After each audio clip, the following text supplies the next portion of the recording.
Mr. Sanchana, welcome to For the People. రాష్ట్రాల తీరుపై కేంద్ర మంత్రి నిర్మలా సీతారామన్ పలు కీలక వ్యాఖ్యలు చేశారు. ఇద్దరున్నా కూడా వాడుకోవడం లేదని, వినియోగం చేయకుండా మళ్లీ అడగడం ఏంటని ప్రశ్నిస్తున్నారు. ఇక లెక్కలతో సహా చెప్తానని అంటున్నారు. మరోవైపు కేంద్ర మంత్రి చేసిన వ్యాఖ్యల్లో నిజమెంత? బీజేపీ ఇతర రాష్ట్రాల్లోనే అసలు ఈ పరిస్థితులు ఉన్నాయా? బీజేపీ అధికారంలో ఉన్న రాష్ట్రాల్లోనూ ఇదే తంతు కొనసాగుతుందా? సో ఇదే విషయంపై మనతో మాట్లాడడానికి చర్చలో షేక్ బాజీ కాంగ్రెస్ నేత, అలాగే చందు సాంబశివరావు జనసేన నేత, అలాగే మస్తాన్ రావు విశ్లేషకులు, అలాగే శేషు విశ్లేషకులు ఉన్నారు. ముందుగా అందరికీ నమస్తే అండి. నమస్కారం. సో మనం చూసుకున్నట్లయితే చెప్పండి, వినిపిస్తోందా అండి? ముందుగా సాంబశివరావు గారు చెప్పండి.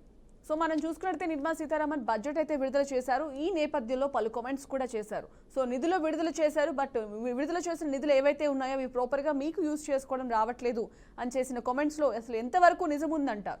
అసలు ఆ కామెంట్స్ని ఏ విధంగా తీసుకోవాలంటారు? గుడ్ మార్నింగ్ అమ్మా సంజన గారు, మీకు ప్యానల్లో ఉన్న పెద్దలందరికీ కూడా వెరీ గుడ్ మార్నింగ్. అయితే ఆమె చేసిన అబ్జర్వేషన్ కొత్తదని నేనేం అనుకోవట్లేదు.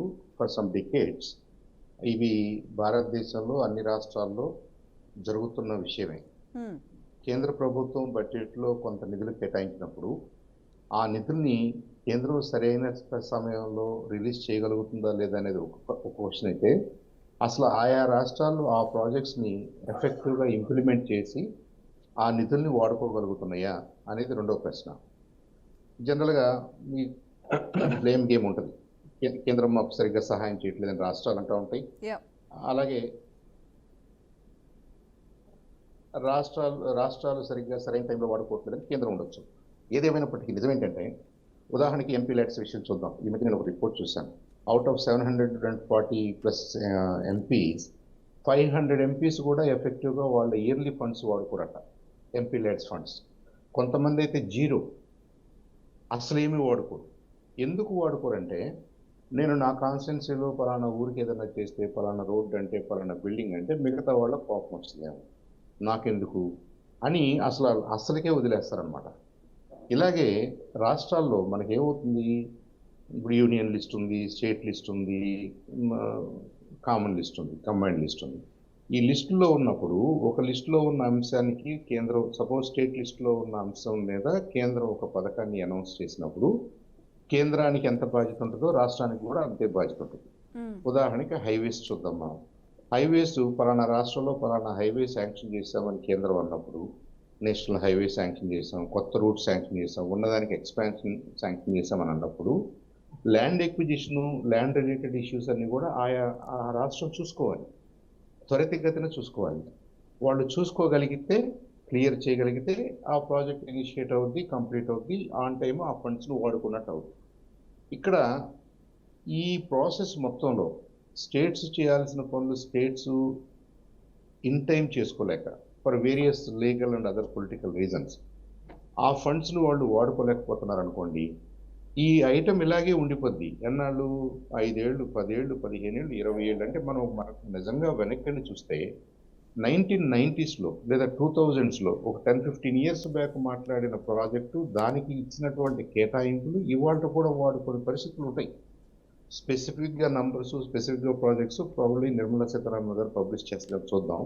But this is the general impression, general observations everybody is making. దీనికి కారణాలు ఏంటి? దీంట్లో మళ్ళీ ఇప్పుడు కేంద్రము, రాష్ట్రము, ఒకే ప్రభుత్వం, ఒకే పార్టీ, ఒకే కూటమి చేతుల్లో ఉన్నప్పుడు పరిస్థితులు అలా ఉన్నాయి. కేంద్ర ప్రభుత్వం ఒక రకమైన పార్టీ చేతుల్లో, రాష్ట్ర ప్రభుత్వాలు వేరే పార్టీల దగ్గర ఉన్నప్పుడు ఎలా ఉంది? ఇది ఇప్పుడు I think this is the crux of the problem. మీ స్టేట్మెంట్లో ఉంది ఏంటంటే, ఇవాళ భారతీయ జనతా పార్టీ పాలిత రాష్ట్రాలు ఎలా ఉన్నాయి, భారతీయ జనతా పార్టీ కాని రాష్ట్రాలు ఎలా ఉన్నాయి అనేది ఇక్కడ ప్రశ్న.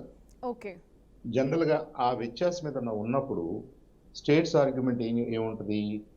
మేము కాంగ్రెస్ లేదా ఎన్డీఏ కాదు కాబట్టి మమ్మల్ని కేంద్రం చిన్న చూపు చూస్తుంది అని క్లెయిమ్ చేస్తారు. లేదు, బీజేపీ ఎన్డీఏ పాయింట్ ఆఫ్ వ్యూలో డబుల్ ఇంజిన్ సర్కార్ ఉంటే మోర్ ఎఫిషియెంట్గా త్వరగా పనులు అవుతున్నాయని వాళ్ళు క్లెయిమ్ చేస్తున్నారు. ఈ రెండు చూస్తున్నాం మనం.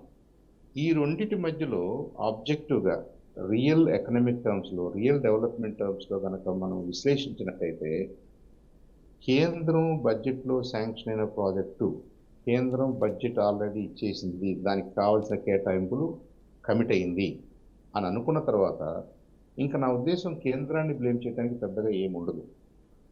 ఆయా రాష్ట్రాలే బాధ్యత తీసుకోవాలి. ఆయా రాష్ట్రాలు ఆ ల్యాండ్ ఎక్విజిషన్ కానీ, లోకల్ లీగల్ ప్రాబ్లమ్స్ కానీ, ఇంకేదన్నా ప్రాబ్లమ్స్ ఉంటే అవి సెటిల్ చేసుకోగలిగితే ఆ బడ్జెట్ను వాడుకునే అవకాశం వాళ్ళకి వస్తుంది. ఇక ప్రతిదానికి మనం కేంద్రం మాకు ఇవ్వటం లేదు, కేంద్రం మమ్మల్ని చిన్న చూపు చూస్తుంటే ఇది గతంలో ప్లానింగ్ కమిషన్ ఉన్నప్పుడు అంటే కొంతవరకు సాంబశివరావు నిజమేమో గారు కానీ ఇప్పుడు ప్రధానంగా మనం ఇవాళ మీకు చూసుకున్నట్టయితే నీతి ఆయోగ్ సాంబశివరావు వచ్చినాక గారు అలా క్లెయిమ్ చేయడానికి కూడా లేదు.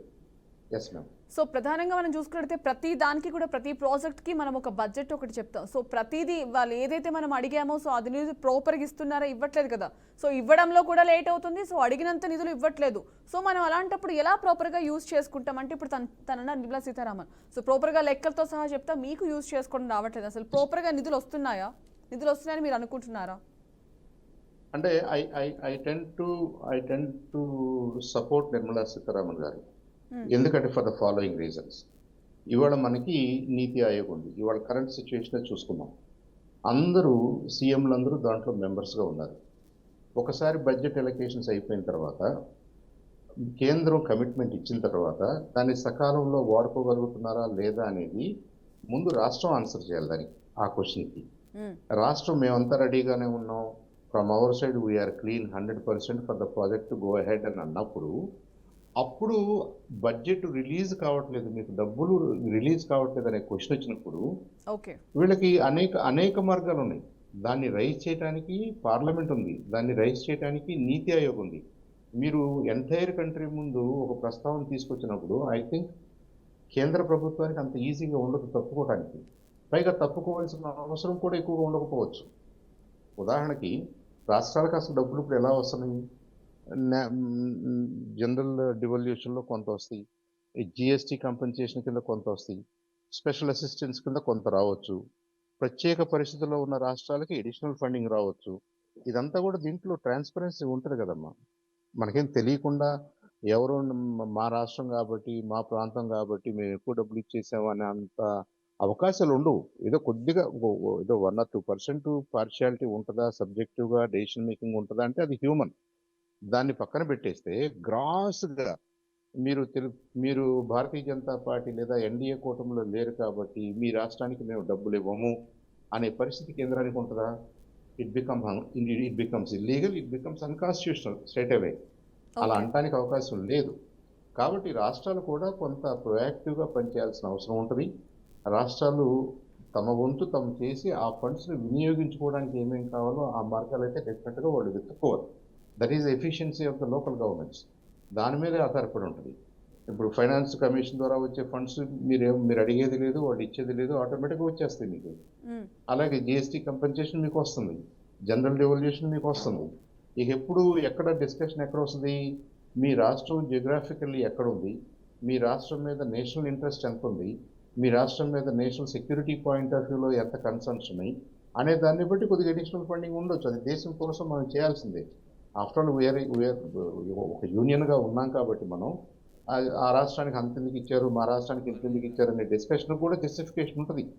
ఆ జస్టిఫికేషన్ మీకు పార్లమెంట్లో దొరకకపోతే మీకు నీతి ఆయోగ్లో దొరుకుతుంది. నీతి ఆయోగ్లో దొరకకపోతే మీరు డైరెక్ట్గా మీరు 1-on-1 మీటింగ్స్లో మీరు వెళ్ళి మాట్లాడవచ్చు, దాన్ని పబ్లిషైజ్ చేయొచ్చు, దాన్ని ప్రజల్లోకి తీసుకురావచ్చు. ఈ ట్రాన్స్పరెన్సీ ఉంటే, ఈ అకౌంటబిలిటీ తీసుకుంటే, ప్రధానంగా స్టేట్ గవర్నమెంట్స్ తీసుకుంటే ఐ థింక్ మన యూనియన్ మోడల్ బాగానే ఉందని నా అభిప్రాయం. ఓకే, యూనియన్ బడ్జెటింగ్లో పెద్దగా అబ్జెక్షన్స్ ఉండవు. ఆ claim to a great extent true అని నాకు అనిపిస్తుంది. ఓకే, సో ఇదే అంశంపై మనతో మాట్లాడడానికి ఉన్నారు మస్తాన్ రావు విశ్లేషకులు. సో మస్తాన్ రావు గారు మీరేమంటారు అసలు? గుడ్ మార్నింగ్ అండి. పెద్దలకు, మీకు, బీఆర్కే న్యూస్ ప్రేక్షకులకు.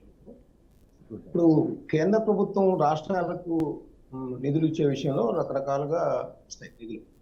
ప్రధానంగా ఏంటంటే ఫైనాన్స్ కమిషన్ రికమెండేషన్ చేస్తుంది ఆ రాష్ట్రాలకు సంబంధించిన పరిస్థితుల నేపథ్యంలో, ఆర్థిక పరిస్థితులు కానీ అది గ్రాంట్ రూపంలో రావచ్చు, లేదంటే అక్కడున్న స్పెషల్ కేటగిరీ స్టేటస్ ఉంటే దానికి రావచ్చు, లేకపోతే ప్రత్యేకమైన పరిస్థితులు ఆ రాష్ట్రానికి సంబంధించి ఉంటే కూడా అట్లా రావడానికి అవకాశం ఉంటుంది. సో మిగతా ఏంటంటే కేంద్రం ఏదైతే స్పాన్సర్ చేస్తూ ఉంటుందో వివిధ పథకాలకు సంబంధించి వాటికి సంబంధించి ఆయా రాష్ట్రాల వాటా హౌసింగ్ కి సంబంధించి ప్రధానమంత్రి ఆవాస్ యోజన ఉంటే ఆ రాష్ట్రానికి ఎంతైతే ఆ, ఇల్లు శాంక్షన్ అయ్యో దానికి సంబంధించి వాళ్ళ యూటిలైజేషన్ సర్టిఫికెట్స్ సకాలంలో సబ్మిట్ చేసినప్పుడు ఆ నిధుల వినియోగానికి సంబంధించి వాళ్ళు ఏదైతే రిక్వైర్మెంట్స్ అడిగారో పారామీటర్స్ అన్ని కూడా ఫుల్ఫిల్ చేస్తూ ఆ యూటిలైజేషన్ సర్టిఫికెట్స్ ఇచ్చినప్పుడు వాటిని నిధులు విడుదల చేయడం జరుగుతూ ఉంది. అదేవిధంగా మనం చూసినట్లయితే ఇంకా కూడా మనకి అనేక రాష్ట్రాల్లో అంటే తమిళనాడు కానీ అంటే బీజేపీ ప్రస్తుతం అయితే 21 రాష్ట్రాల అధికారంలో ఉంది. మన ఢిల్లీతో కూడా చూసుకుంటే ఢిల్లీలో వచ్చిన అధికారంతో కలిపి చూసుకుంటే అయితే కర్ణాటక కానీ ఏదైతే తమిళనాడు కానీ ఏదైతే పశ్చిమ బెంగాల్ కానీ ఇవన్నీ కూడా ఆరోపణలు చేస్తా ఉన్నాయి. ఏంటంటే కేంద్రం ఈ రాష్ట్రాలకు సంబంధించి సవతి తల్లి ప్రేమ చూపిస్తా ఉందని చెప్పేసి చేస్తా ఉంది. అదే కర్ణాటక కూడా ఇటీవల ఆరోపణలు చేసింది. ఏంటంటే దేశంలోనే హైయెస్ట్ ట్యాక్స్ కలెక్షన్ విషయంలో 2వ స్థానంలో ఉన్నప్పటికీ కూడా మాకు నిధుల కేటాయింపులో మాత్రం శీతకళ వేశారని చెప్పేసి అక్కడ ముఖ్యమంత్రి కూడా ఆరోపించిన పరిస్థితి. సో మన రాష్ట్రానికి విషయానికి వస్తే ఇక్కడ ఆంధ్రప్రదేశ్ విషయానికి వస్తే గత ప్రభుత్వం ప్రధానంగా సంక్షేమం మీద దృష్టి సారించింది. ఎక్కడెక్కడ నిధులన్నీ కూడా సంక్షేమ పథకాల ఇంప్లిమెంటేషన్ కి డైవర్ట్ చేసిన పరిస్థితి ఉంది. సో అదేవిధంగా కొన్ని పథకాలకు సంబంధించి మ్యాచింగ్ గ్రాంట్స్ కేంద్ర ప్రభుత్వానికి ఒక పథకం మనకు తీసుకున్నట్లయితే దానికి మ్యాచింగ్ గ్రాంట్ కూడా మన ఆంధ్రప్రదేశ్ ప్రభుత్వం ఇవ్వాల్సి ఉంటుంది. సో ఆ మ్యాచింగ్ గ్రాంట్స్ ఇవ్వకపోవడం వల్ల ఆ నిధులన్నీ కూడా నిరంతరమైన పరిస్థితి ఉంది. నేను ఒక ఎగ్జాంపుల్ చెప్తాను.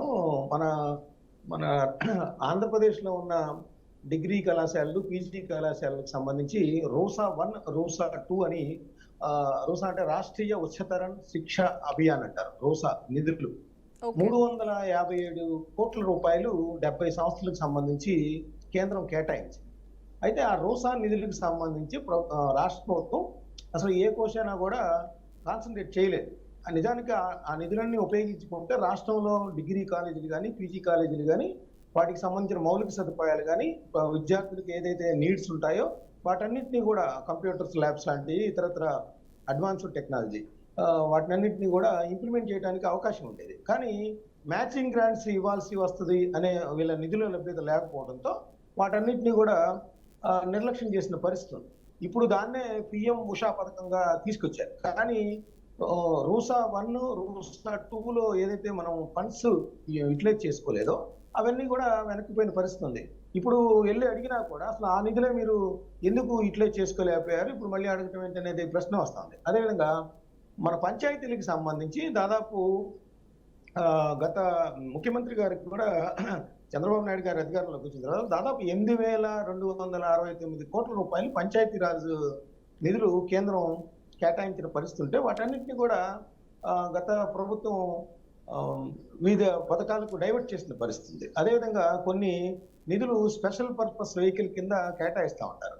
వాటిని కూడా సరైన యూటిలైజేషన్ సర్టిఫికెట్లు ఇవ్వకపోవడం వల్ల కూడా ఈ విధమైన కేంద్రం కొంత నిధుల విడుదలలో జాప్యం జరుగుతుంది. ఇందాక పెద్దలు చెల్లి సాంబశివరావు గారు చెప్పినట్లు అవి సకాలంలో వాళ్ళు పారామీటర్స్ కనుక ఫుల్ఫిల్ చేయకపోతే కనుక వాటిని వెనక్కి తీసుకునే పరిస్థితి ఉంది. లేదంటే ఆ నిధులు విడుదలలో కూడా జాప్యం అయ్యే పరిస్థితి కూడా ఉంటుంది. అయితే ముందుగా తెలుసుకోవాల్సింది ఏంటంటే ఆంధ్రప్రదేశ్ ప్రభుత్వం ఇక్కడి నుంచి అయినా అంటే ఇప్పుడు ఏదైతే కేంద్ర ప్రభుత్వం దాదాపు 79 పథకాలకు సంబంధించి ప్రాయోజిత పథకాలకు సంబంధించి నిధులు విడుదల ఆగిపోయిన పరిస్థితి. వాటన్నింటినీ కూడా పునరుద్ధరిస్తామని చెప్పేసి ఇటీవల కూటమి సర్కార్ అధికారం రాగానే చంద్రబాబు నాయుడు గారు దాని మీద రివ్యూ చేసినప్పుడు ప్రకటించిన పరిస్థితి కూడా ఉంది. సో ముందు కేంద్రం మన దగ్గర నుంచి జిఎస్టీ సెంట్రల్ జిఎస్టీ రూపంలో అత్యధికంగా వస్తా ఉన్న పరిస్థితి కూడా ఉంది కేంద్రానికి ఆదాయం. సో అలాంటి పరిస్థితుల్లో మనకు పక్కన ఆంధ్రప్రదేశ్ విభజించిన సందర్భంగా కొన్ని ప్రత్యేక రాయితీలు కల్పిస్తా ఉన్నారు, అవి ఇవ్వలేదు. అదేవిధంగా కొంత రెవెన్యూ లోటు కూడా భర్తీ చేస్తా ఉన్నారు, వాటికి సంబంధించి కూడా ఇంకా నిధులు రావాల్సిందే. సో వీటన్నిటి నేపథ్యంలో అంటే మీరు ఏదైతే ప్రశ్న వేశారో కేంద్ర ప్రభుత్వము ఖచ్చితంగా బీజేపీ పాలిత రాష్ట్రాల మీద కొంత ఎక్కువగా ప్రయారిటీ ఇస్తున్న పరిస్థితి కూడా ఇక్కడ మనం గమనించవచ్చు. అయితే ఆంధ్రప్రదేశ్ కొంత ఇప్పుడు బీజేపీ కూడా అది భాగస్వామ్యంతో ఉంది కాబట్టి మరిన్ని నిధులు గత ప్రభుత్వం చేసిన తప్పిదాలను సరిదిద్ది మరిన్ని నిధులు తెచ్చుకోవడానికి ఇప్పుడు అవకాశం ఉంటుందని నేను అనుకుంటున్నాను. ఓకే, సో ఇదే అంశంపై మనతో మాట్లాడడానికి కాంగ్రెస్ నేత షేక్ బాజీ గారు ఉన్నారు. సో బాజీ గారు నమస్తే అండి. సో ఒక్కొక్కరు ఒక వర్షన్ చెప్పారు. సో మీరేమంటారు? బేసిక్ గా నిధుల విడుదలలో జాప్యం జరుగుతోంది. సో ప్రాపర్ గా నిధులు అనేవి విడుదల అవ్వట్లేదు. సో కూటమి ప్రభుత్వం అధికారంలోకి వచ్చాక చాలా ఎక్స్పెక్ట్ చేశారు అందరూ. సో నిధుల విడుదలలో ప్రధానంగా ఎందుకు జాప్యం జరుగుతోంది అసలు? ముందుగా మన బిఆర్కే ఛానల్ వీక్షకులకి, మీకు అట్లాగే ప్యానెల్లో ఉన్న పెద్దలందరికీ కూడా నమస్కారం, శుభోదయం. యాక్చువల్లీ కేంద్ర ప్రభుత్వం ఏదైతే ఎన్డీఏ బీజేపీ నేతృత్వంలో ఉన్న కేంద్ర ప్రభుత్వం రాష్ట్రాలకు బడ్జెట్లో నిధులు కేటాయింపుల్లో కానివ్వండి, అట్లాగే రాష్ట్రాల నుంచి వెళ్ళిన పన్నుల యొక్క జిఎస్టీ దామాషాగా రాష్ట్రాలకు రావాల్సిన నిధుల కేటాయింపుల్లో కూడా చాలా అన్యాయం చేస్తూ ఉంది. ఎందుకంటే కరెక్ట్గా దామాషా ప్రకారంగా పర్సంటేజ్ ప్రకారంగా ఫండ్స్ అలాట్ అవట్లేదు. చాలా రాష్ట్రాలు, ముఖ్యంగా తెలుగు రాష్ట్రాల్లో, మన తెలంగాణలో కానివ్వండి, ఆంధ్రప్రదేశ్లో కానివ్వండి, ఫండ్స్ ప్రాపర్గా రిలీజ్ అవ్వట్లేదు. అట్లాగే ఏంటంటే కేంద్ర ప్రభుత్వ పథకాలు ఏదైతే ఉన్నాయో ఆ పథకాలకి కేటాయించే ఫండ్స్ దాదాపు 70 పథకాలు చేస్తున్నాము. దాంట్లో చాలా రకాలు ఉన్నాయి. అందులో ప్రధానంగా ఏంటంటే స్వచ్ఛ భారత్ మిషన్ అని, సమగ్ర శిక్ష, ఆరోగ్యం, వైద్యం, అట్లాగే విద్య, మానవ వనరులు, చాలా పథకాలు ఉన్నాయి. బట్ అన్ని పథకాలు అసలు అందుతున్నాయా? అసలు నిధులే విడుదల అవ్వట్లేదు. అసలు పథకాలకి మేము అలాట్ చేస్తున్నాము, ఇంత ఫండ్స్ 12,000 కోట్లు, 15,000 కోట్లు, 20,000 కోట్లు అంటున్నారు. కానీ అంత ఫండ్స్ అయితే ఆ దామాషాగా రావటం లేదు రాష్ట్రాలకి. ముఖ్యంగా మరి బీజేపీ కానీ ఇతరత్ర కాంగ్రెస్ పార్టీ కానివ్వండి, వేరే పార్టీలు పరిపాలించే రాష్ట్రాల్లో అయితే ఘోరంగా ఉంది. అయితే ఇవాళ వాళ్ళు పరిపాలించే రాష్ట్రాల్లో కూడా అంతంత మాత్రంగానే నిధులు వస్తున్నాయండి. ఏదైతే నిర్మలా సీతారామన్ గారు పార్లమెంట్ లో మాట్లాడుతూ మీరు యూటిలైజేషన్ సరిగ్గా చేయటం లేదు, మళ్ళీ నిధులు అడుగుతారు ఏంటి అని మాట్లాడుతూ ఉన్నారు. అసలు ప్రాపర్ గా నిధుల ఎలాకేషన్స్, నిధుల రిలీజే ప్రాపర్ గా జరగట్లేదు. కొన్ని చోట్ల ఇప్పుడు గత ప్రభుత్వంలో ఆంధ్రప్రదేశ్ లో జగన్మోహన్ రెడ్డి గారి హయాంలో అయితే చాలా నిధులు దుర్వినియోగమని అంటున్నారు. అక్కడ చాలా ఒక సంక్లిష్టమైన అంశాలు ఉన్నాయండి. గత ప్రభుత్వంలో ఏంటంటే మరి కేంద్ర బడ్జెట్ లో కేంద్రం ఇచ్చిన నిధుల మీద మీ పేరు చెప్పుకుంటున్నారు, మీ బొమ్మలు వేసుకుంటున్నారు, ప్రధానమంత్రి బొమ్మ వేయలేదు అని కొంతకాలం నిధుల్ని పెండింగ్ పెట్టిన కూడా మనం చూసాం. ఏంటంటే ఏదైతే దామాషా ప్రకారంగా ఏది బడ్జెట్ లో కేటాయించిన ట్యాక్స్ రూపంగా కేంద్రానికి వెళ్ళిన రిటర్న్ రావాల్సిన ఫండ్స్ కానివ్వండి, అట్లాగే కేంద్రం తన అడ్మినిస్ట్రేషన్ లో భాగంగా వివిధ పథకాలకు ఇచ్చే ఫండ్స్ కానివ్వండి, ఇన్ టైంలో ప్రాపర్ గా చెప్పిన ప్రకారంగా నిధులు విడుదల చేయాలి. అట్లాగే రాష్ట్రాల బాధ్యత కూడా ఏంటంటే యూటిలైజేషన్ పద్ధతులు ఏదైతే ఉన్నాయో ఆ నివేదిక బిల్స్ మళ్ళీ సబ్మిట్ చేస్తే గానీ మన కేంద్రం నుంచి రావద్దు, టెక్నికల్ ఇష్యూస్. ఇక్కడ చాలా రాష్ట్రాల్లో, ముఖ్యంగా మన రాష్ట్రంలో కూడా ఇన్ టైంలో కేంద్రం ఏదైతే ఇచ్చిన ఫండ్స్ ని వాడి ఆ పద్ధతులు ఇదిగో ఇంత వచ్చింది, ఇంత వాడామని ఆ అకౌంట్స్ దానికి సంబంధించిన నివేదికలు కూడా కేంద్ర ఆర్థిక శాఖకు వెళ్ళలేదండి. సో అంటే ఎక్కడ లోపం ఉందంటారు? అది ఇక్కడ మన రాష్ట్రాల అడ్మినిస్ట్రేషన్ లోనే లోపం ఉందండి. ఎందుకంటే ఏదైతే ఫండ్ ఇచ్చిందో ఆ ఫండ్ దేనికి వాడారు, ఎంత ఉందనేది లెక్కలు మళ్ళీ కేంద్రానికి వెళ్తే గానీ మళ్ళీ ఫర్దర్ ఫండ్స్ రావు. అది ఒక కేంద్రం యొక్క అడ్మినిస్ట్రేషన్ లో ఒక భాగం, నిబంధన. సో ఏదైతే బడ్జెట్ ప్రవేశపెట్టారో అదే రైతులకు ఉందండి. చిన్న ఎగ్జాంపుల్ చెప్తాను. రైతులు ఉంది, మన ఏపీ రాష్ట్రంలో రైతులకి దగ్గర నుంచి ధాన్యం కొనే పద్ధతి ఉంది. ఆ ధాన్యం కొనేదానికి రాష్ట్రాలు కొనేసి డబ్బులు కేంద్రం నుంచి తీసుకోవాలా. ఈ అట్లాగే దాన్ని మిల్లింగ్ చేసే ఛార్జెస్ కానివ్వండి అవి కూడా కేంద్రమే ఇస్తుంది. అది ఎంత ఏడాదికి ఎన్ని కోట్ల రూపాయలు, ఎన్ని వేల కోట్ల రూపాయలు వడ్లు కొన్నారు, ఎంత మిల్లింగ్ చేశారు, ఎంత పే చేశారు, రీఎంబర్స్మెంట్ రావాలి. లేకపోతే ఆ నిధులు మళ్ళీ వడ్లు కొనడానికి కావాల్సిన ఫండింగ్ అంతా కేంద్రమే చేయాలి. ఈ రాష్ట్రాలు పంపవు సంవత్సరాల తరబడి. ఈవెన్ ఆంధ్రప్రదేశ్ లో 2-3 ఏళ్ల అకౌంట్స్ కూడా ఇంకా కేంద్రానికి వెళ్ళాలా. దాని మూలకంగా దాదాపు 2-3 వేల కోట్ల రూపాయలు ఆ ఖాతా కింద కేంద్రం రిలీజ్ చేయాల్సింది అలా పెండింగ్ పెట్టుకొని ఉంది. ఇట్లా అనేక శాఖలండి. సో ఏంటంటే రాష్ట్రాల బాధ్యత కూడా ఏంటంటే ఏదైతే కేంద్రం నుంచి ఫండ్స్ మళ్ళీ అడగాలన్నా ఆల్రెడీ రిలీజ్ చేసిన ఫండ్స్ యొక్క అకౌంట్స్ ని ప్రాపర్ గా ఇన్ టైంలో కనుక కేంద్రానికి సబ్మిట్ చేస్తే రాష్ట్రాలకు ఫండ్స్ కరెక్ట్ గా వస్తాయి. ఏదైతే రాష్ట్రాల దగ్గర నుంచి ప్రాపర్ గా కేరింగ్ కానీ సీరియస్నెస్ లేకపోయేసరికి కేంద్రం హక్కుగా, రాష్ట్రాల హక్కుగా పంపాల్సిన నిధులు కూడా ఇన్ టైంలో కరెక్ట్ గా రావట్లా. ఇది టెక్నికల్ ఇష్యూ. కాబట్టి ఏంటంటే ఇక్కడ కేంద్రం కూడా కొంత అలసత్వం ఉంది. రాష్ట్రాలు కూడా ఏంటంటే ప్రాపర్ గా ఇప్పుడు రహదారుల నిర్మాణం కానివ్వండి, రకరకాల పద్ధతుల కింద కేటాయింపులు జరుగుతూ ఉన్నాయి. అవును. అట్లాగే కేంద్రం దేశంలో ఉన్న సంక్షేమ పథకాలు అమలు జరుగుతున్న అనేక సంక్షేమ పథకాలకి రాష్ట్రాల వాటాగా ఫండ్స్ విధిగా ఇవ్వాలి. ఆ విధిగా ఇచ్చే ఫండ్స్ కూడా చెప్తున్నారు మీడియాలో రావటం లేదు. సంక్షేమ పథకాలు అయితే చాలా అనౌన్స్ చేశారు. ఇప్పుడు పథకాలు అయితే చాలా ఉన్నాయి, బట్ వాటికి నిధుల విడుదల మాత్రం స్టిల్ ఈ రోజు కూడా నోచుకోలేదు. Whatever it is budget ప్రవేశపెట్టారో, ఏదైతే నిధుల గురించి అడిగారో, బట్ ఈ రోజు కూడా అవ్వలేదు కదా. పంచాయతీరాజ్ శాఖకి కేంద్రం నుంచి చాలా వస్తాయి. అవును. ఉపాధి హామీ పథకం కానివ్వండి, ఇవి కూడా చాలా ఫండ్స్ వస్తాయి కేంద్రం నుంచి, గ్రామీణ ఉపాధి హామీ పథకం కింద. కానీ అది కూడా చాలా మిస్యూజ్ అవుతా ఉంది. ప్రాపర్ గా దీని అకౌంట్స్ సబ్మిషన్ అవటల్లా. ఇది ఒక ప్రధానమైన రీజన్ గా నేను గమనించడం జరిగింది అండి. కాబట్టి ఏంటంటే ఇది ఫండ్స్ ఏటా కూడా చాలా ఫండ్స్ ఆగిపోతున్నాయి. చాలా ఎలాకేషన్స్ చేసిన ఫండ్స్ ని కరెక్ట్ గా రావటం లేదు, ఫండ్స్ వీళ్ళు అకౌంట్స్ ఇవ్వటం లేదు. ఈ రెండు కూడా జరుగుతున్న దాన్ని బట్టి ఏంటంటే ఈ అవకతవకలకు కానివ్వండి, ప్రాపర్ ఫండ్స్ రాష్ట్రాలకు రాకపోవడానికి కారణం ఇది ఒక ప్రధాన కారణం. తర్వాత పొలిటికల్ ఇష్యూస్ కూడా, పొలిటికల్ రీజన్స్ కూడా ఉన్నాయి. బీజేపీ ఏంటంటే బీజేపీ ఇతర రాష్ట్రాల మీద కొద్దిగా చిన్నచూపు చూస్తున్నమాట వాస్తవం. ఇక బీజేపీ ఇవాళ దేశం అంతా కూడా బీజేపీ పాలిత రాష్ట్రాలే ఎక్కువగా ఉన్నాయి కాబట్టి బీజేపీ రాష్ట్రాలే చిన్న చూపు ఉంటే మరి మిగిలిన రాష్ట్రాల పరిస్థితి ఏంటి అసలు? అదేనండి, అదే చెప్తున్నాను నేను. కేంద్రం ఏంటంటే ఏదైతే రాష్ట్రాలకి ఒక ఇవ్వాల్సిన డబ్బు ఏదైతే ఉందో ఏ రకరకాల పద్ధతుల కింద అది ప్రాపర్ గా రిలీజ్ చేయాలి. అట్లాగే వాటి యొక్క వినియోగం పట్ల కూడా ప్రాపర్ సమీక్ష ఉండాలనేది నా ఉద్దేశం. రాష్ట్రాలు కూడా బాధ్యత తీసుకోవాలి. ఇప్పుడు మన ఉత్తరాది రాష్ట్రాలకైతే దక్షిణ రాష్ట్రాలకు చాలా తేడా ఉందండి. ఉత్తరాది రాష్ట్రాల పరిస్థితి మరీ దయనీయంగా ఉంది.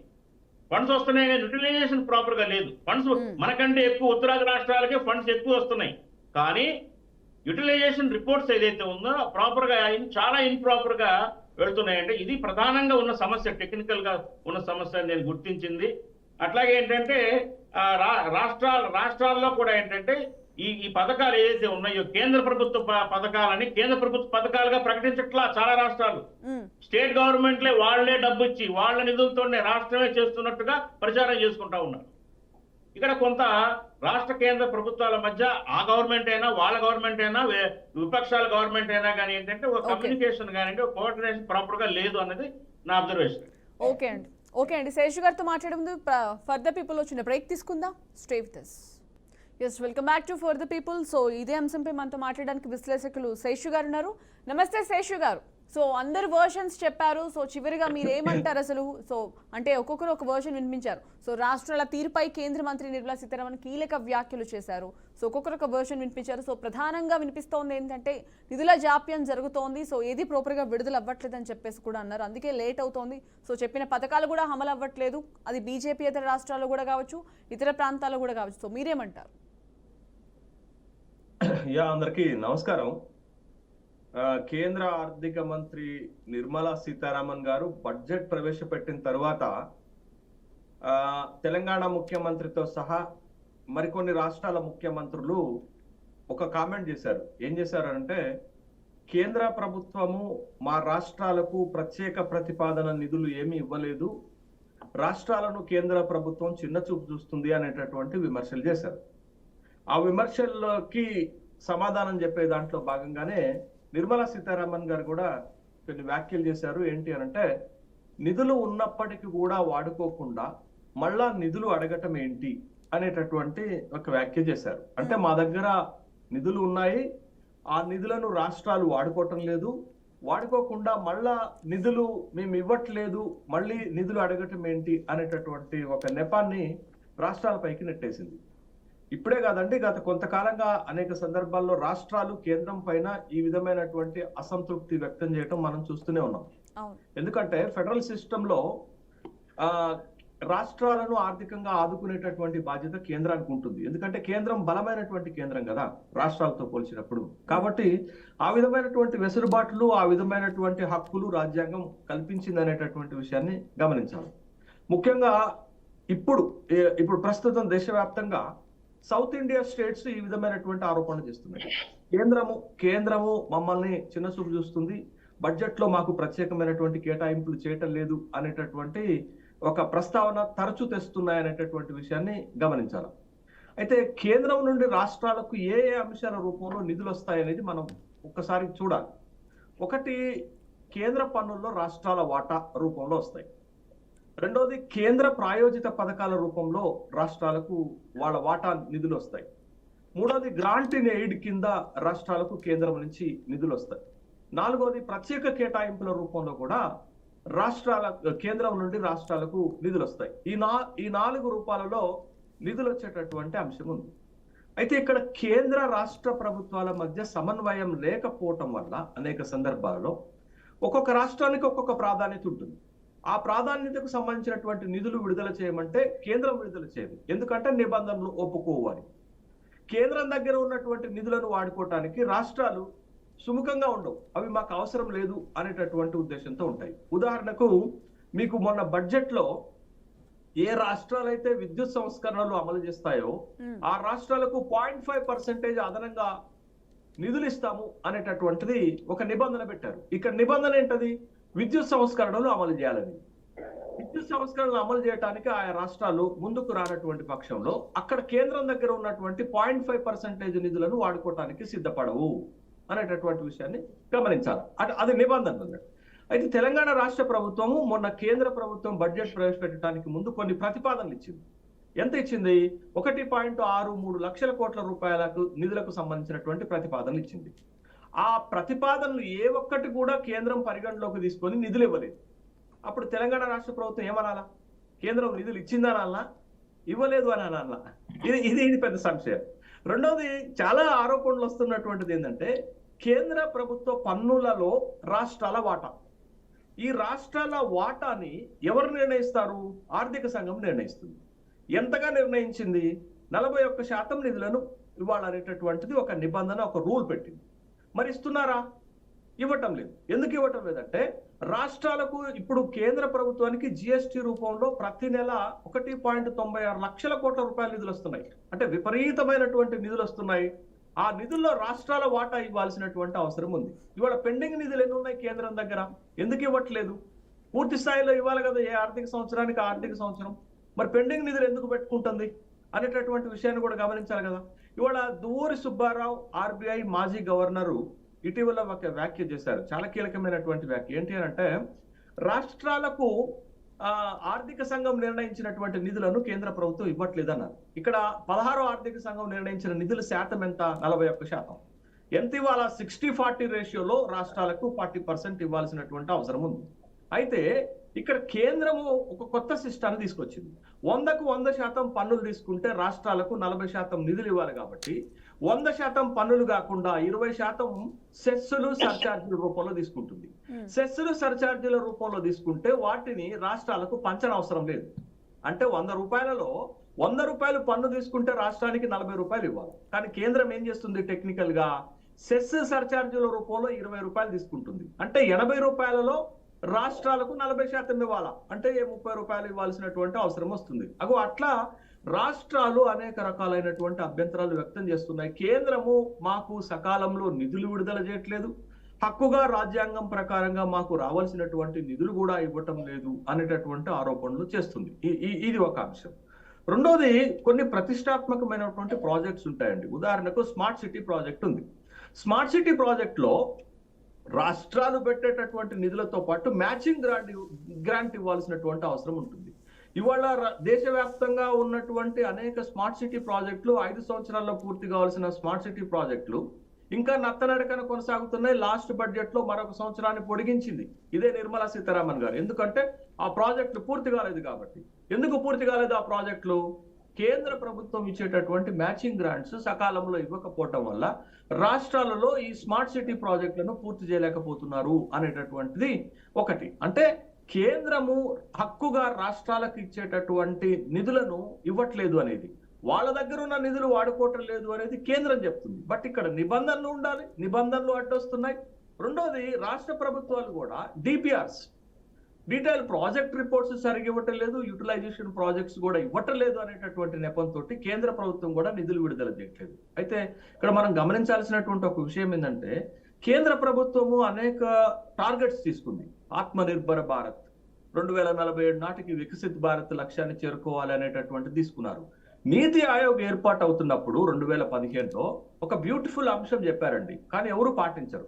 అటు కేంద్రం పాటించదు, ఇటు రాష్ట్రాలు పాటించదు. వాళ్ళు చెప్పినటువంటి అంశం ఏంటంటే, బలమైన రాష్ట్రాలు ఉంటేనే బలమైన కేంద్ర ప్రభుత్వం ఉంటుందని చెప్పారు. అంటే కేంద్ర ప్రభుత్వము రాష్ట్రాలను బలోపేతం చేయాల్సినటువంటి బాధ్యత ఉంది, కానీ ఎక్కడ నిధులు ఇచ్చి. ఇప్పుడు మీరు చూడండి, కేంద్ర ప్రభుత్వము కొన్ని ప్రాజెక్ట్స్ కింద నిధులు ఇస్తుంది. ఉదాహరణకు ఆయా రాష్ట్రాల్లో ఉన్నటువంటి వెనుకబడిన జిల్లాలకు ప్రత్యేక నిధులు కేటాయిస్తుంది. తెలంగాణ రాష్ట్ర ప్రభుత్వము గత 10 సంవత్సరాలుగా మొత్తుకుంటుంది, అయ్యా మీరు మాకు వెనుకబడిన జిల్లాల ప్రత్యేక అభివృద్ధి నిధులు 1800 కోట్ల రూపాయలు మీ దగ్గర పెండింగ్ ఉంది, ఇయ్యండి బాబు అని అంటే ఒక్క రూపాయి ఇవ్వట్లేదు. తర్వాత ఆయా రాష్ట్రాలు ప్రతిష్టాత్మకంగా కొన్ని ప్రాజెక్టులు తీసుకుంటుంది. ఉదాహరణకు ఆంధ్రప్రదేశ్ రాజధాని నిర్మాణం ఒక ప్రత్యేకమైన ప్రాజెక్టు తీసుకుంది. ఆ ప్రాజెక్ట్ నిర్మాణానికి కేంద్రం సాయం చేయాలి కదా. 11,000 కోట్ల రూపాయలు మేము అప్పిప్పిస్తాం, ఏడీబీ నుండో, హట్కో నుండో, ఒట్కో నుండో, దేని నుండో, వరల్డ్ బ్యాంక్ నుండో అప్పిప్పిస్తాం అంటే చంద్రబాబు నాయుడు లాంటి వాడికి అప్పు తీసుకోవటం అలవాటు కాబట్టి తీసుకుంటాడు. కానీ జగన్మోహన్ రెడ్డి లాంటి వాడికి అప్పు 11,000 కోట్ల రూపాయలు అప్పు తీసుకోవటం నాకెందుకు, ఉన్న విశాఖపట్నాన్ని అభివృద్ధి చేసుకుందామని ఆయన అనుకున్నాడు. అంటే ప్రయారిటీస్ ఒక్కొక్క రాష్ట్రంలో ఒక్కొక్క తీరుగా ఉంటాయి, ఒక్కొక్క ముఖ్యమంత్రి ఆలోచన ఒక్కొక్క తీరుగా ఉంటుంది. కొంతమంది అప్పులు తీసుకోవడానికి ఇష్టపడరు అన్నటువంటి సందర్భంలో మరి కేంద్రం ఇచ్చినటువంటి ఈ నిధులను తీసుకోను అన్నారు అనుకోండి, మరి మా దగ్గర నిధులు ఉన్నాయి కాబట్టి మీరు తీసుకోవట్లేదు అంటే సరిపోతుందా? కాబట్టి కేంద్రంది పెద్దన్న పాత్ర కదా. కేంద్రము అనేది ఈ పెండింగ్ నిధులను ఆయా రాష్ట్ర ప్రభుత్వాల ప్రపోజల్స్ ను విడుదల చేయాల్సినటువంటి బాధ్యత ఉంటుంది. అంటే ఇప్పుడు కేంద్రం ప్రాపర్ గా నిధుల్ని విడుదల చేస్తే అసలు అప్పు తీసుకోవాల్సిన అవసరమే రాదు కదా. అది ఒక మాట చెప్తాను. మొన్న కేంద్ర ప్రభుత్వ బడ్జెట్ లో మనందరం కామన్ మ్యాన్ టీవీ ముందు చూసినా గానీ నిర్మలా సీతారామన్ గారి ప్రసంగంలో ఎన్నిసార్లు బీహార్ అని చెప్పింది. అంటే బీహార్ అనేటటువంటి రాష్ట్రానికి, అంటే ఎన్నికలు జరుగుతున్నటువంటి రాష్ట్రానికి, తర్వాత ఎన్డీఏ ప్రభుత్వంలో కీలకంగా సపోర్ట్ చేస్తున్నటువంటి రాష్ట్రానికి ఎన్నిసార్లు ఎన్ని నిధులు ఇచ్చింది, ఎన్ని ప్రాజెక్టులు ఇచ్చింది, ఎన్ని అవకాశాలు ఇచ్చింది. కానీ తెలంగాణ లాంటి ఒక బడ్డింగ్ స్టేట్ కి, ఒక విభజిత రాష్ట్రానికి 1.63 లక్షల కోట్ల రూపాయల ప్రతిపాదనలు పంపినా ఇవ్వలేదు. తర్వాత నిధులు ఉన్నాయి వాడుకోవట్లేదంటే ఒక చిన్న ఎగ్జాంపుల్ చెప్తానండి.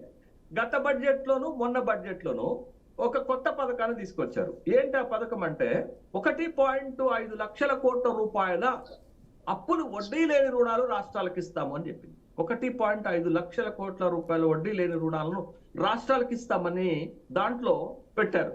కానీ దాని ద్వారా ఏ రాష్ట్రానికి నిధులు విడుదల చేసినటువంటి దాఖలాలు అయితే లేవు. అంటే ఒక అంశాన్ని బడ్జెట్ లో పెట్టినప్పుడు దాన్ని ఫుల్ఫిల్ చేయాల్సినటువంటి బాధ్యత ఉన్నది. రాష్ట్రాలు కేంద్రం నుంచి అప్పు తీసుకునే బదులు వివిధ ఫైనాన్షియల్ ఇన్స్టిట్యూషన్స్ నుంచి ఈజీగా అప్పు తీసుకోగలుగుతాయి. కాబట్టి వాళ్ళు ఎటు వెళ్తారు? ఇక్కడ 1.5 లక్షల కోట్ల రూపాయల అప్పు ద్వారా వచ్చే నిధులు ఉన్నప్పటికీ కూడా అనేక నిబంధనలు అనేక కండిషన్స్ ను ఫుల్ఫిల్ చేయాలి. కాబట్టి వాళ్ళు వేరే ఫైనాన్షియల్ ఇన్స్టిట్యూషన్స్ దగ్గరికి పోయి అప్పులు తీసుకుంటున్నటువంటి సందర్భం ఉన్నది. కాబట్టి ఈ అంశంలో రాష్ట్రాల తప్పు ఉన్నా, కేంద్రానికి తప్పు ఉన్నప్పటికీ కూడా ఎక్కువ బాధ్యత కేంద్రానికి ఉందండి. ఎందుకు అనంటే, ఇవాళ అనేక రాష్ట్రాలకు కేంద్ర ప్రభుత్వం పన్నుల రాష్ట్రాల వాటాలో పెండింగ్ నిధులు లక్షల కోట్ల రూపాయలు ఉన్నాయి, విడుదల చేయటం లేదు. మరి ముఖ్యంగా వాళ్ళ అధికారంలో, వేరే పార్టీల అధికారంలో ఉన్నటువంటి రాష్ట్రాలపైన గత కాంగ్రెస్ ప్రభుత్వం వివక్షత చూపించింది, ఇప్పుడు భారతీయ జనతా పార్టీ ప్రభుత్వం కూడా వివక్షత చూపడుతుంది. కాబట్టి ఆయా రాష్ట్రాల ముఖ్యమంత్రులు ఆ విధమైనటువంటి కామెంట్స్ చేస్తున్నారు. అది తమిళనాడు కావచ్చు, అది కేరళ కావచ్చు, అది వెస్ట్ బెంగాల్ కావచ్చు. ఇవాళ దేశంలో భారతీయ జనతా పార్టీ స్ట్రైట్ అవే 12 రాష్ట్రాల్లో అధికారంలో ఉంది. 6 రాష్ట్రాల్లో కోయిలేషన్ గవర్నమెంట్స్ ఉన్నాయి. అంటే వాళ్ళది 18 రాష్ట్రాల్లో ఉన్నారు. మిగతా 9 రాష్ట్రాల్లో ఒక రాష్ట్రం మిజోరాంలో ఇండిపెండెంట్ ఉన్నారు. మిగతా 8 రాష్ట్రాల్లో ఇండియా కూటమిలో భాగస్వాములు ఉన్నారు. వాళ్ళందరూ కూడా కేంద్ర ప్రభుత్వం పైన వాళ్ళ నిధుల విషయంలో అసంతృప్తి వ్యక్తం చేస్తున్నారు. కాబట్టి మీరు అన్నట్టు పెండింగ్ నిధులు ఏవైతే ఉన్నాయో విడుదల కాలేదని మీరు చెప్తున్నారు లక్షల్లో. సో నిర్మలా సీతారామన్ ఏం తెలియదు అంటారా? What is happening, what is what అని తెలియదు అంటారా? సో నిధులు విడుదల కానప్పుడు సో ఉన్న నిధులు మీరు ప్రాపర్ గా యూటిలైజ్ చేసుకోవట్లేదనే మాట ఎందుకు అంటున్నారు అసలు? మరి అదే ఇప్పుడు అంటే కేంద్రం దగ్గర నిధులు ఉన్నాయండి, కానీ రాష్ట్రాలు ఎక్కన పోయి ఒక అప్లికేషన్ పెడితే ఇచ్చే పరిస్థితి ఉండదు కదా. అనేక రకాలైనటువంటి రెగ్యులేషన్స్ ఉంటాయి, రూల్స్ ఉంటాయి, వాటన్నిటిని ఫుల్ఫిల్ చేయాలి. నేను చెప్పాను కదా, విద్యుత్ సంస్కరణలను అమలు చేస్తే 0.5% అదనపు నిధులు ఇస్తామన్నారు. విద్యుత్ సంస్కరణలు అమలు చేయడానికి ఆ రాష్ట్రాలు ఇష్టపడవనుకుందాము, తీసుకోలేరు కదా. కాబట్టి ఇలాంటి పరిస్థితులే ఎదురవుతున్న అనేక సందర్భాల్లో ఉన్నాయి కదా. మీకు ఉదాహరణకు ఇంకొక కీలకమైన అంశం అండి, రాష్ట్రాల వాటా ఎంత ఉంటుంది? కేంద్ర ప్రభుత్వ పన్నుల్లో రాష్ట్రాల వాటా ఈ బడ్జెట్ లో ఎంత పెట్టారంటే రూపాయలో 21 పైసలు గత బడ్జెట్లు ఇస్తామంటే ఈ బడ్జెట్ లో రూపాయలో 22 పైసలు రాష్ట్రాలకు ఇస్తామని చెప్పారు. కానీ స్ట్రైట్ అవే ఈ సంవత్సరం నిధులు ఈ సంవత్సరానికి ఇవ్వట్లేదు. లక్షల కోట్ల రూపాయలు పెండింగ్ పెడుతుంది కేంద్రం, నిధులు విడుదల చేయట్లేదు బాబోయ్ అని రాష్ట్రాలు మొత్తుకుంటున్నాయి. రాష్ట్రాల హక్కుగా వచ్చేటటువంటి నిధులను విడుదల చేసిన తర్వాత ఈ మాట చెప్పాలి. కానీ మీ దగ్గర పెండింగ్ నిధులు ఉంటాయి, అనేక రకాల పథకాలకు పెండింగ్ నిధులు మీ దగ్గర పెండింగ్ పెట్టుకుని ఉంటారు. ఉదాహరణకు ప్రధానమంత్రి ఆవాస్ యోజన కింద తెలంగాణ రాష్ట్ర ప్రభుత్వానికి దరిదాపు 30 లక్షల ఇళ్లు రావాలి, నిధులు రాలేదు, ఇళ్లు రాలేదండి. మరి కేంద్ర ప్రభుత్వం దగ్గర ఉన్నాయి, ఆ పథకానికి కేటాయించినటువంటి 74,000 కోట్ల రూపాయల నిధులు అక్కడే ఉన్నాయి. లాస్ట్ బడ్జెట్ లో 78,000 కోట్లు ఇచ్చారు, ఈ బడ్జెట్ లో ఒక 4,000 కోట్లు తగ్గించేసి 74,000 కోట్ల రూపాయలు ఉన్నాయి. వాళ్ళ దగ్గరే ఉన్నాయి నిధులు. అరే మా దగ్గర మేము 1,00,000 ఇళ్లకు ప్రతిపాదనలు పంపాము, 1,00,000 ఇళ్లకు ప్రతిపాదనలు పంపితే ఆ పథకం ద్వారా నిధులు ఇవ్వాలి కదా. కానీ రాష్ట్ర ప్రభుత్వాలు కేంద్రం ఏం చెప్తుంది, రాష్ట్ర ప్రభుత్వాలు ఇళ్లు కట్టకుండా నిధులు అడుగుతున్నారు, మేము ఎట్టిస్తామని అంటున్నారు. అంటే ఈ రెండు వైపులా తప్పులు ఉన్నాయని చెప్పడానికి ఇదొక ఉదాహరణగా మనం తీసుకోవాల్సినటువంటి అవసరం ఉంది. బట్ ఏదైనా శేషు గారు ఇప్పుడు ఉన్న వాటికే, ఇప్పుడు ఆల్రెడీ ఏవైతే అమలులో ఉన్నాయో వాటికే నిధులు విడుదల అవ్వట్లేదు. సో కొత్త పథకాలు చెప్తున్నారు, అవన్నీ జస్ట్ ప్రచారానికి మాత్రమే అనుకోవాలి ఇంకా. ఎందుకంటే నిధులు దేనికి విడుదల అవ్వట్లేదు, లక్షల కోట్లు ఉన్నప్పటికీ కూడా దేనికి ప్రాపర్ గా నిధులు. సో ఇక్కడ చూసుకున్నట్టయితే అధికారుల సమన్వయ లోపం అని కూడా అంటున్నారు. సో బీజేపీ ఇతర రాష్ట్రాల్లో కూడా అదే పరిస్థితి ఉంది, మిగిలిన చోట్ల కూడా అదే పరిస్థితి ఉంది. మరి దీన్ని ఏ విధంగా తీసుకోవాలి, అసలు దీనికి సార్ట్ అవుట్ ఎలా అసలు? అదేనండి, ఇప్పుడు సమాఖ్య స్ఫూర్తి ఉండాల. సమాఖ్య స్ఫూర్తి కాకుండా రాష్ట్రాల్లో ఒక ప్రభుత్వం, కేంద్రంలో ఒక ప్రభుత్వం ఉంటే ఇలాంటి జగడాలు పెట్టుకోవడంతో సరిపోతుంది. కానీ ఆయా రాష్ట్రాల వెనుకబాటుతనాన్ని ఆధారంగా, ఆయా రాష్ట్రాలకు రాజ్యాంగ పరంగా ఇచ్చేటటువంటి హక్కుల ప్రకారంగా కేంద్రము ఉదారంగా నిధులు ఇవ్వాల్సినటువంటి బాధ్యత ఉంది. మీరు ఎందుకు నేను మాట అంటున్నానంటే, ఇప్పుడు ప్రతిపక్ష పార్టీలు అధికారంలో ఉన్నటువంటి రాష్ట్రాలలో అనేక రకాలైనటువంటి ఇబ్బందులు పెడుతుంది. ఉదాహరణకు మీరు వీసీల నియామకం చూడండి, ఇటీవల మీకు యూజీసీ గ్రాంట్స్ కమిషన్ అనేక ప్రతిపాదనలు తీసుకొని వస్తుంది. ఆ ప్రతిపాదనలు ఏంటంటే రాష్ట్రాలకు ఉన్నటువంటి హక్కులను లాగేసుకునేటటువంటి ప్రయత్నం చేస్తుంది. రాష్ట్రాల హక్కులనే లాగేసుకునేటటువంటి ప్రయత్నం చేస్తుంటే, ఇవాళ జమిలీ ఎన్నికలు తీసుకొచ్చి ఇంకా కేంద్రాన్ని బలోపేతం చేసుకునేటటువంటి ప్రయత్నాలు చేస్తుంటే, ఆయా రాష్ట్రాల్లో ఉన్నటువంటి ప్రాంతీయ పార్టీలను వాంటెడ్ గా ఓడగొట్టేటటువంటి ప్రయత్నాలు చేస్తుంటే, ఉదాహరణకు మీకు ఢిల్లీ ఎన్నికల ఓటమి ఏంటండి? ఢిల్లీ ఎన్నికల ఓటమిలో కేంద్ర ప్రభుత్వం దగ్గర ఉన్నటువంటి 2 అస్త్రాలు వాడితే కేజ్రీవాల్ అనేటటువంటి ఒక చిన్న పార్టీ, ప్రపంచంలోనే అతిపెద్ద బలమైన పార్టీగా బీజేపీ చెప్పుకుంటది. ఒక కేజ్రీవాల్ ఎంత గట్టిగా పోరాడిండండి, 22 శాసనసభ స్థానాలు గెలవగలిగిండు అంత పెద్ద పార్టీని ఎదుర్కొని. 2 అస్త్రాలు వాడింది. ఒకటి 8th పే కమిషన్ వాడింది, రెండోది బడ్జెట్ లో ఆదాయ పన్ను పరిమితి రిబేట్ ని 12 లక్షల రూపాయలకు పెంచితే మిడిల్ క్లాస్ మొత్తాన్ని తన వైపుకు తిప్పుకోగలిగింది. ఈ 2 లేకుండా ఢిల్లీలో గెలిచిన భారతీయ జనతా పార్టీ. కాబట్టి ఆయా రాష్ట్రాల్లో ఉన్నటువంటి ప్రాంతీయ పార్టీల ప్రభుత్వాలను ఓడగొట్టేటటువంటి ప్రయత్నాలకి అన్ని అస్త్రాలను వాడుకుంటుంది కేంద్ర ప్రభుత్వం తన దగ్గర ఉన్నటువంటి అధికారాలతోటి. ఇది గమనించాలి మనం. సాంబశివరావు గారు అంటే నాకు చాలా గౌరవం ఉండే కానీ కేంద్ర ప్రభుత్వాన్ని సమర్థిస్తూ మాట్లాడుతున్న సందర్భంలో ఈ 2 నిజాలు కావా? వాంటెడ్ గా రాష్ట్రాల్లో ఉన్నటువంటి ప్రతిపక్ష ప్రభుత్వాలను నిర్వీర్యం చేసేటటువంటి పథకాలు వేయటం లేదా కేంద్రం తన దగ్గర ఉన్నటువంటి అన్ని అధికారాలతోటి? ఇవాళ యూజీసీ న్యూ డ్రాఫ్ట్ తయారు చేసి రాష్ట్ర ప్రభుత్వాలు వైస్ ఛాన్సలర్లను నియమించుకునేటటువంటి అధికారాన్ని కూడా తన వైపుకు తీసుకొని మొత్తం గవర్నర్ చేతుల్లో పెట్టుకొని కేంద్ర ప్రభుత్వంలో చేతుల్లో పెట్టుకునేటటువంటి ప్రయత్నాలు చేయటం లేదా? కాబట్టి నిర్మలా సీతారామన్ గారు అనేక సందర్భాలలో రాష్ట్రాలను ఇబ్బంది పెట్టేటటువంటి మాటలే మాట్లాడారు. అవునండి, రాష్ట్రాలు రాష్ట్ర ప్రభుత్వం కొన్ని పథకాలు అమలు చేస్తుంది, దానికి కేంద్ర ప్రభుత్వం వాటా ఉంటుంది. ఉదాహరణకు మీకు ఇప్పుడు ఉపాధి హామీ పథకం ఉందండి. ఉపాధి హామీ పథకంలో 80% 20% ఉంటుంది. రాష్ట్రాల వాటా 20% ఉంటుంది, కేంద్ర ప్రభుత్వం వాటా 80% ఉంటుంది.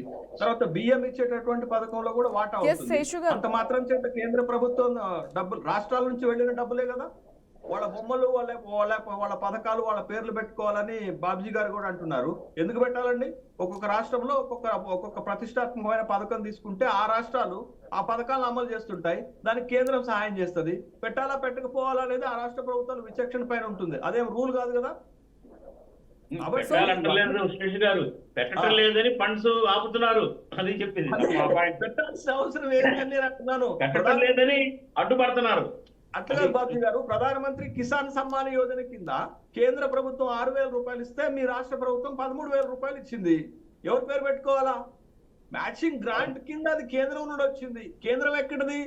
కేంద్ర so what ever it is, ఇప్పుడు క్లారిటీ ఇచ్చారు కదా, సో దీనికి సంబంధించి వాట్ కెన్ వి ఎక్స్పెక్ట్ అసలు? సో ఇటువంటి కామెంట్స్ చేసిన నేపథ్యంలో మనం అసలు ఎక్స్పెక్ట్ చేయొచ్చు? ఎందుకంటే నిధుల విధులలో అసలు ఎలాగో జాప్యం జరుగుతోంది, ఏది రావట్లేదు, ఇది అందరికీ తెలుసు. తనకి కూడా ఇప్పుడు Nirmala Sitharaman what ever it is comments చేశారో ఆమె కూడా క్లారిటీ ఉంది.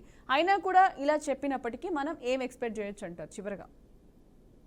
చివరిగా నేను ఒకటే చెప్తున్నానండి, రాష్ట్రాల ప్రతిపాదనలను ఆమోదంలోకి తీసుకొని ఆయా ప్రయారిటీల ప్రకారం నిధులు విడుదల చేయాలి. రాజ్యాంగం ప్రకారం హక్కుగా రాష్ట్రాలకు రావాల్సినటువంటి నిధులను సకాలంలో విడుదల చేయాలి. అదేవిధంగా ఇవాళ కేంద్ర ప్రభుత్వం ఆర్థికంగా బలోపేతమైంది జిఎస్టీ వచ్చిన తర్వాత. కాబట్టి కేంద్ర ప్రభుత్వము రాష్ట్రాలకు ఇవ్వాల్సినటువంటి ప్రత్యేక గ్రాంట్లు ఇవ్వాలి. ఎక్కడ కూడా అన్ని పెండింగ్ నిధులే పెడుతున్నారు. పాపం ఇవాళ రాష్ట్రాలు ఆర్థికంగా నిర్వీర్యం అయిపోతున్నాయి, వీక్ అయిపోతున్నాయి. బట్ దాని నుండి బయటపడటానికి కేంద్ర ప్రభుత్వం ఆయా రాష్ట్రాలకు ఇతోధికంగా సహాయం చేయాలి. అప్పటి వరకు ఇట్లానే పరిస్థితి కొనసాగుతుంది. లేదంటే ఇప్పుడు ఉన్న 8 రాష్ట్రాల్లో కూడా భారతీయ జనతా పార్టీ అధికారంలోకి వస్తే ఈ సమస్యకు పరిష్కారం దొరుకుతుంది. ఓకే ఓకే సాంబశివరావు గారు, ఫైనల్ గా మీరు ఏమని కంక్లూడ్ చేస్తారు? ఇప్పుడు పెద్దలందరూ మాట్లాడిన దాంట్లో మనకి ఒక కామన్ థ్రెడ్ అయితే కనిపిస్తుంది సంజన గారు. సరే, ఎంతవరకు ఫెడరల్ స్పిరిట్ ఉంది మన దగ్గర, మనం ఎలా పనిచేస్తున్నాం అనేది అనుకోండి. టెక్నికల్గా కేపబిలిటీ విషయాల్లో కూడా కొన్ని కారణాలు ఉండొచ్చు. ఇప్పుడు ఒక ఫైనాన్షియల్ ఇయర్లో శాంక్షన్ అయినటువంటి ఆ బడ్జెట్ నిధుల్ని మనం వాడుకోవటంలో ప్రధానంగా నాకు ఇంకా శేష్ గారు దాన్ని ఒప్పుకున్నా కాకపోయినా రాష్ట్రాలకి బాధ్యత ఎక్కువ ఉంటుంది అనేది నా అభిప్రాయం. రాష్ట్రాలకి రావాల్సిన డబ్బులు రాకపోతే మీకు 2-3 ప్లాట్ఫామ్స్ ఉన్నాయి దాన్ని అడిగి తెచ్చుకోవడానికి, దాన్ని డిమాండ్ చేయడానికి. అంతేగాని ఎంపీలు ఊరినే సరదాగా వెళ్ళి ఏదో గాలిలో చట్టాలు చేసుకుని ఇంటికి రావటం కాదు. మన ఎంపీలు ఏం చేస్తున్నారు, మన పార్లమెంట్ ఏం చేస్తుంది, నీతి ఆయోగ్లో మన సీఎం గారు వెళ్ళినప్పుడు ఏం చేస్తున్నారు, ఏ విషయాన్ని ఏ లైన్ ఐటమ్ని ఎంత మేరకు చర్చించి దాన్ని ప్రజలకు తెలియచేశారు. ఇదంతా ఏంటంటే ఒక బ్లాంకెట్గా మనం మొత్తం కలిసి ఇస్తున్నారు ఇవ్వట్లేదనే 2 బైనరీ క్వశ్చన్స్లో మాట్లాడుకుంటే ఆన్సర్ రాదు. ఏ విషయంలో మీకు ప్రభుత్వం ఇవ్వలేదు, కేంద్రం నుంచి మీకు నిధులు రాలేదు అని హైలైట్ చేసి చెప్పానండి, మన అందరూ కూడా అర్థమవుతుంది కదా. ఇదిగో కిసాన్ సమ్మాన్ నిధి కేంద్ర ప్రభుత్వం అనౌన్స్ చేసింది, ఎవరికి ఇవ్వాలి అనేది రాష్ట్ర ప్రభుత్వం ఐడెంటిఫై చేయాలి. రాష్ట్ర ప్రభుత్వం సపోజ్ 10 లక్షల మంది రైతులను ఐడెంటిఫై చేసింది అనుకున్నాం. ఈ 10 లక్షల మంది వరకే వస్తాయి డబ్బులు. రాష్ట్ర ప్రభుత్వం 15 లక్షల మందిని ఐడెంటిఫై చేసింది అనుకున్నాం. ఆ 15 లక్షల మంది వరకే కేంద్రం నుంచి మనకి వాళ్ళ కాంట్రిబ్యూషన్ వస్తుంది. ఇక్కడ రాష్ట్రం 10 లక్షలకు చేస్తుందా 15 లక్షలకు చేస్తుందా అనేది ఎక్కడ ఎవరు లిమిట్ చేస్తారు? రాష్ట్రానికి కూడా బాధ్యత ఉంది కాబట్టి, రాష్ట్రానికి కూడా కొంత ఆర్థికమైన బర్డెన్ ఉంది కాబట్టి అది సెల్ఫ్ కంట్రోలింగ్ మెకానిజం. మనం గతంలో చూసాం, ప్రభుత్వాలు రుణమాఫీ అన్నారు. రుణమాఫీ అని అనేసి ఇది మా ప్రయారిటీ కాబట్టి కేంద్రం నిధులు ఇవ్వాలి అన్నాం అనుకోండి, మరి మిగతా రాష్ట్రాలు చేయవా ఆ పని? ఇంకా అప్పుడు కేంద్రంకు పర్పస్ ఏముంటుంది? ఇప్పుడు నా ఇష్టం వచ్చిన పథకాన్ని నేను అనౌన్స్ చేసి నా లోకల్ అవసరాల కోసం, నా లోకల్ డిమాండ్స్ కోసం నేను అనౌన్స్ చేసేసి దానికి మీరు కాంట్రిబ్యూట్ చేయండి అన్నాను అనుకోండి, అంటే ఇది రాష్ట్రాల వైపు నుంచి అన్కంట్రోల్డ్ డిమాండ్స్ వచ్చేస్తాయి కదా, మనం కేంద్రాన్ని ఎలా మేనేజ్ చేద్దాం అప్పుడు? సో ఇక్కడ చెక్స్ అండ్ బ్యాలెన్సెస్లో భాగంగా కేంద్రం ఇనిషియేట్ చేసే పథకానికి కేంద్రం కాంట్రిబ్యూట్ చేస్తుంది డెఫినెట్లీ. రాష్ట్రం ఇనిషియేట్ చేసే ఏదన్నా పథకాలు ఉంటే రాష్ట్రం దానికి ఎక్కువ భారం మోయాల్సిన అవసరం ఉంటుంది. లేదనుకుంటే మరి ఒక్కొక్క రాష్ట్రం ఒక్కొక్క రకంగా నాకు ఈ అవసరాలు ఉన్నాయి. ఇవాళ శేష్ గారు అన్నారు తెలంగాణ వాళ్ళు 1,63,000 కోట్ల ప్రపోజల్స్ పెట్టారు అని. డెఫినెట్లీ అది వాళ్ళ అవసరం, వాళ్ళకి అది ఉండి ఉంటుంది, ఆ ప్రయారిటీస్ ఉండి ఉంటాయి. మరి ఆంధ్ర కూడా పెట్టింది కదా, తమిళనాడు కూడా పెట్టింది కదా, యూపీ కూడా పెట్టింది కదా. వీటన్నిటికీ కేంద్రం ఎలా ఇస్తుంది? ఇవ్వనప్పుడు మీరు తెలంగాణలో మాకు ఈ డైరీ ప్రాబ్లం ఉంది, గత 30-40 సంవత్సరాలుగా నల్గొండలో మంచినీటి ప్రాబ్లం ఉంది, మా వరకు మేము చేసుకోలేకపోతున్నాం, మాకు మీరు గ్రాంట్గా ఒక 5,000 కోట్లు 2,000 కోట్లు 1,000 కోట్లు ఇవ్వండి అని రేవంత్ రెడ్డి గారు మాట్లాడితే మనకు అర్థం అవుతుంది, కేంద్రం మీద ఒత్తిడి ఉంటుంది, పార్లమెంట్లో దేశమంతా వింటది. అప్పుడు నిర్మలా సీతారామన్ గారు ఈ మాట మాట్లాడింది అనుకోండి, ఏమైనా నల్గొండ కోసం మేము ఆల్రెడీ డబ్బులు ఇచ్చాము, మీరు దాన్ని వాడుకోకపోగా మళ్ళీ అడుగుతున్నారు అన్నారు అనుకోండి, మనకు ఒక క్లారిటీ వస్తుంది. ఇవాళ మనకి క్లారిటీ రాకుండా మనం అంతా కలిసి మాట్లాడి కేంద్రం దగ్గర డబ్బులున్నాయి కానీ ఇవ్వటం లేదు, కేంద్రం దగ్గర డబ్బులున్నాయి భారతీయ జనతా పార్టీ పాలిత రాష్ట్రాలకే ఇస్తుంది, అలా చూసుకున్నా కానీ మెజారిటీ ఆఫ్ కంట్రీ బాగా ఉన్నట్టే, మనకి ఓకే బాగా ఉన్నట్టే. ఓకే అంత ఈజీగా So- నేను జనరలైజ్ చేయాలనేది నా ఇంట్రెస్ట్ కాదు. సో ఓకే నేను బాజీ గారు ఏమంటున్నానంటే మనకు చట్టాలు ఉన్నాయి, మనకి ఇన్స్టిట్యూషన్స్ ఉన్నాయి, మన కేపబిలిటీస్ ని పెంచుకొని మనం సకాలంగా మనం చేయాల్సిన పనులు మనం చేసి అడగవలసిన క్వశ్చన్ అడిగితే ట్రాన్స్పరెన్సీ పెరుగుతుంది. లేదంటే ఇది ఎప్పటికీ బ్లేమ్ గేమ్ సాగుతూనే ఉంటుంది, ఎవరి ఇంట్రెస్ట్ వాళ్ళవి, ఎవరి ప్రయారిటీస్ వాళ్ళవి. ఓకే సంవత్సరం. సో బాజీ గారు ఫైనల్ గా ఏమని కంక్లూడ్ చేస్తారు? సో ఏదైతే సో కేంద్రం నుంచి ప్రధానంగా సాంసరావు గారు ఏం చెప్తున్నారంటే అంటే పలు క్వశ్చన్ పలు చేయకపోవడం పథకాల వల్లే ద్వారా జాప్యం జరుగుతుందని కూడా చెప్తున్నారు. సో రేవంత్ రెడ్డి గారు క్వశ్చన్ ఎక్కడ అమ్మా ఈ సబ్జెక్ట్ చాలా పెద్ద వ్యాస్ట్ సబ్జెక్టు. నేను సింపుల్ గా రెండు చెప్తాను. ఇప్పుడు రాష్ట్రాలకి కేంద్రం రకరకాల పథకాలకు పంపిస్తున్న ఫండ్స్ ని ఇప్పుడు ఉదాహరణ జగన్మోహన్ రెడ్డి గారు వేరే వాటికి వాడారు. పోయిన ఆయన ఒక టెండర్లో ఏ పథకానికి పంపించిందో దానికి వాడకుండా వేరే వాటికి మళ్లించారు. అవును, ఆ మళ్లించిన దానికి అకౌంట్స్ కూడా పంపని పరిస్థితుల్లో మళ్ళీ ఫండ్స్ కేంద్రం నుంచి ఎలా డిమాండ్ చేయగలుగుతాము? ఇలాంటి టెక్నికల్ ఇష్యూస్ ఉన్నాయి. అలాగే మ్యాచింగ్ గ్రాంట్స్ స్టేట్స్ నుంచి ఇవ్వలేకపోతున్నారు. ఇప్పుడు ఫర్ ఎగ్జాంపుల్ ఒక పథకానికి స్టేట్ గవర్నమెంట్ ఒక 30% మ్యాచింగ్ గ్రాంట్ కంట్రిబ్యూట్ చేయాలి, చేయలేకపోతుంది ఫండ్స్ రకరకాల కారణాలతో.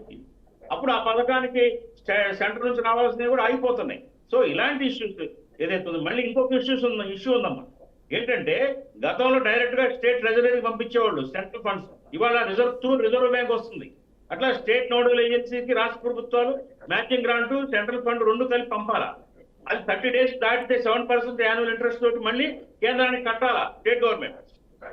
ఇలాంటి ఇష్యూస్ చాలా ఉన్నాయి. కాబట్టి ఏంటంటే రాష్ట్ర ప్రభుత్వాలు కూడా బాధ్యతగా ఏదైతే పథకాల కోసం సంక్షేమ పథకాల కోసం సెంటర్ ఇస్తుందో వాటిని ప్రాపర్ యూటిలైజ్ చేయాలి. ఆన్ టైంలో వాటిని మ్యాచింగ్ గ్రాంట్స్ ఇచ్చి వాటిని అమలు జరిపే ప్రయత్నం చేసి దాని నివేదికలు కేంద్రానికి పంపిస్తుంటే ఖచ్చితంగా మనం డిమాండ్ చేసే అధికారం ఉంటుంది. ఇప్పుడు కేంద్రానికి అవకాశం ఇచ్చినట్టు ఉంది వాళ్ళ రాష్ట్రాల పరిస్థితులన్నీ కూడా. అందులో ఏ రాష్ట్రం కూడా కొన్ని మహారాష్ట్ర గుజరాత్ తప్ప అన్ని రాష్ట్రాలు ఆర్థిక లోటుతో ఉన్నాయి, లోటు బడ్జెట్ లో కొట్టుమిట్టాడుతున్నాయి, జీతాలు ఇచ్చే పరిస్థితుల్లో లేని పరిస్థితుల్లో ఉన్నాయి రాష్ట్రాలు. ఈ పరిస్థితుల్లో కేంద్రం అందుకనే ఆంధ్రప్రదేశ్ స్పెషల్ స్టేటస్ ఇస్తే ఏదైతే మ్యాచింగ్ గ్రాంట్ ఇచ్చేది ఉందో ఇండస్ట్రియలైజేషన్ సబ్సిడీ వస్తుంది. అట్లాగే ఈ 10% మ్యాచింగ్ గ్రాంట్ తోటే చాలా పథకాలను వాడుకొని అభివృద్ధి చేసుకోవచ్చు రాష్ట్రాన్ని. ఇది సింపుల్ గా అడుగుతున్నది డిమాండ్ అదే. ఆంధ్రప్రదేశ్ కి స్పెషల్ స్టేటస్ ఇవ్వండి, బలహీనంగా ఉన్న ఆర్థికంగా బలహీనంగా ఉన్న రాష్ట్రం అని డిమాండ్ అందుకే చేస్తుంది. ఏపీ. ఓకే మస్తాన్రావు గారు, అంటే కేంద్ర ప్రభుత్వం నుంచి తెచ్చే నిధులకు సంబంధించి డైవర్ట్ చేయకపోవటం ఒకటి, డైవర్ట్ చేసి వాడటం ఒకటి. రెండోది ఏంటంటే సకాలంలో యూటిలైజేషన్ సర్టిఫికెట్స్ ఇవ్వటం అనేది ఇచ్చిన తర్వాత చంద్రశేఖరరావు గారు ఏదైతే చెప్పారో మేము ఇన్ని ఇచ్చినా కూడా ఇన్ని నిధుల విడుదలలో జాప్యం చేస్తా ఉన్నారు. అదేవిధంగా ఆంధ్రప్రదేశ్కి సంబంధించి ఆంధ్రప్రదేశ్ లాంటి రాష్ట్రాలకు సంబంధించి ఏదైతే ప్రత్యేక ప్రాజెక్టులు కానీ వాటిని చేపట్టారో వాటికి సంబంధించి ఏదైనా నిధుల విడుదలలో జాప్యం జరిగితే మన ఎంపీల ద్వారా నిలదీయడానికి కూడా అవకాశం ఉంటుంది. ఆ విధమైన ప్రక్రియ చేపడితే బాగుంటుంది. ఆరోపణలు చేయడం కంటే కూడా ఇచ్చిన నిధులు ఇట్లా. ఫస్ట్ ఆఫ్ ఆల్ చందు సాంసరావు గారు ఏమంటున్నారంటే ఎవరు క్వశ్చన్ చేయట్లేదు, ఇది ప్రాబ్లం అని ఎవరు రైజ్ చేయట్లేదు అంటున్నారు.